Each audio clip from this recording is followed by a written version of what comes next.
Namaskar, I am Shashikant Rathore and physics is my business. Welcome to the Puzzling Physics episode 4. And my topic is atomic and nuclear physics, and I hope you will enjoy it. So my first puzzle is overall 8th puzzle, but first puzzle of this episode is which is related to the atomic physics, and main concept of this puzzle is about collision, and I hope you will enjoy. So it's a puzzle, and puzzle is boron atom of mass number A, that is 10, and a beam of unidentified particles moving in opposite directions with same speed are made to collide inside an ion accelerator. The maximum scattering angle of the boron atom is found to be 30 degree. What kind of atom does the particle beam consist of? Boron परमाणु जिसका द्रव्यमान संख्या 10 है एक अज्ञात कणों के पुंज से जो कि विपरीत दिशा में उसी स्पीड से आ रही है जिस स्पीड से बोरॉन जा रही है से कोलाइड करती है, टकराती है एक आयन एक्सेलरेटर के अंदर में, और उसकी स्पीड जो है नॉन रिलेटिविस्टिक है, अर्थात उसकी स्पीड लाइट की स्पीड से बहुत कम है. The maximum scattering angle of the boron atom is found to be 30 degree. जब वो कोलाइड करती है तो हेड ऑन कोलिजन ना हो के सम्मुख संगठ ना होकर थोड़ा तिर्यक है, जिससे उसकी स्कैटरिंग एंगल बोरॉन एटम की जो प्रकीर्णन कोण है वो अधिकतम कितनी है, 30 अंश है.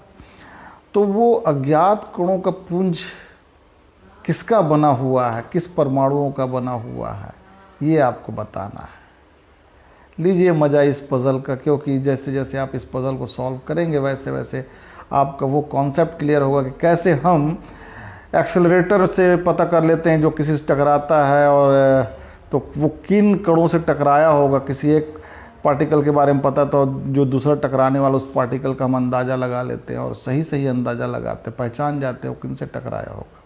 ये आपको बहुत मज़ा देगा ये puzzle, I hope. So my next puzzle is overall 9th puzzle, that is related to the nuclear physics. Okay. The energy released by the fission of uranium nuclei would be higher if the uranium nucleus is split into 3 parts rather than into 2. Despite this, the fission of uranium only produced the 2 nuclei. Why is this? Uranium के विखंडन में अधिक ऊर्जा निकलेगी यदि वो 3 भाग में टूटते हैं, 3 परमाणु 3 नाभिकों में टूटते हैं, बनस्पत की 2 भाग के. इसके बावजूद, डिस्पाइट दिस, इसके बावजूद यूरेनियम में केवल 2 ही नाभिक बनते हैं, ना नाभिक पैदा होते हैं, 2 ही नाभिकों में वो टूटता है. ऐसा क्यों है?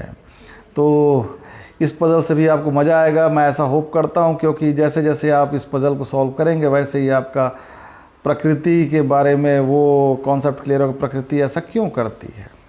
I hope you enjoy. तो ये मेरा चौथा एपिसोड था, और मैं सोचता हूँ आप लोग एंजॉय कर रहे हो, क्योंकि आप लोगों का रिस्पांस अच्छा है और आप लोगों ने ही हिम्मत दिया कि मैं थोड़ा आगे जाऊँ. ठीक वैसे ही जैसे हम शुरू में जब तैरते हैं तो किनारे किनारे कम गहरे में तैरते हैं, जैसे जैसे हमारा तैरने का कॉन्फिडेंस बढ़ता जाता है हम थोड़े गहरे में जाते हैं. तो आज हम थोड़े से गहरे में उतरे हैं, इसलिए मैं होप करता हूँ आप लोगों को मज़ा आएगा और आगे हम और गहरे जाएंगे. आई होप आप लोग एंजॉय करेंगे इसको. So thank you very much, and stay tuned for the solution. Thank you.